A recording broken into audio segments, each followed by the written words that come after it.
With the business news. Well, the Eurozone's problems seem to be piling up, as we've been hearing in the business news, and the focus, as ever, has been intense on Greece and its impending elections.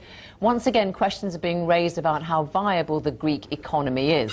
Well, one way or another, the Greek government will have to find ways of generating new sources of income to boost its economy.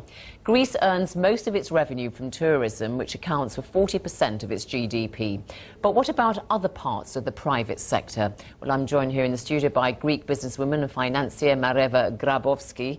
It's a Polish surname, I know, but you've been brought up in Greece. Your father was Polish. Exactly. But want to ask you, first of all, on tourism, we all know that's a big earner for Greece, but there's more capacity there, surely, that they could get more money out of tourism in Greece? Absolutely. Well, first of all, tourism as well as shipping are the two most important contributors to the Greek economy, to the GDP. Tourism has been sort of put on the side in a sense because there's so much bad publicity. There's a lot more to do with tourism. There's a lot more to market and advertise.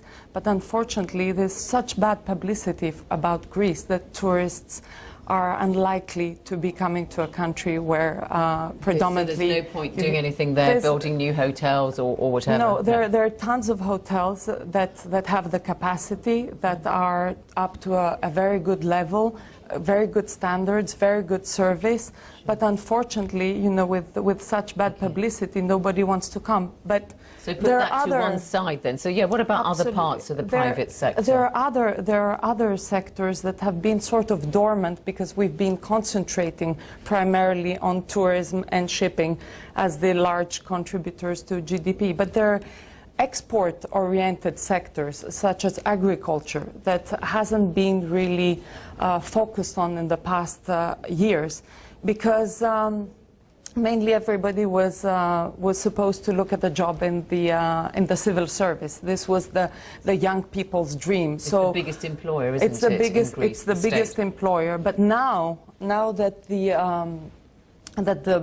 the state is bankrupt, basically a lot of young people are looking for other alternatives, and are also looking for re-emergence of the private sector. There are other also sectors besides agriculture that are also export-oriented, and these are the food sector, buoyant food and food processing sector. But how do you nurture those private entrepreneurial skills in the Greek people? Well, the entrepreneurs have, the Greek entrepreneurs have a natural affinity to entrepreneurship. Basically, what they have is that if you see abroad, they have flourished abroad.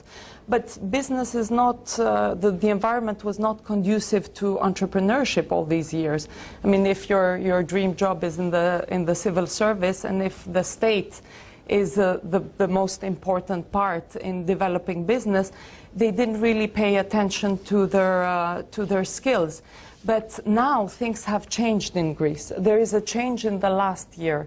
You see, we are forced to change. We are forced to open up the markets and to reduce the barriers to entry and focus on new opportunities and new jobs in other sectors. Mareva Grabowski, thank you very much indeed for setting all that for us. You're watching World News.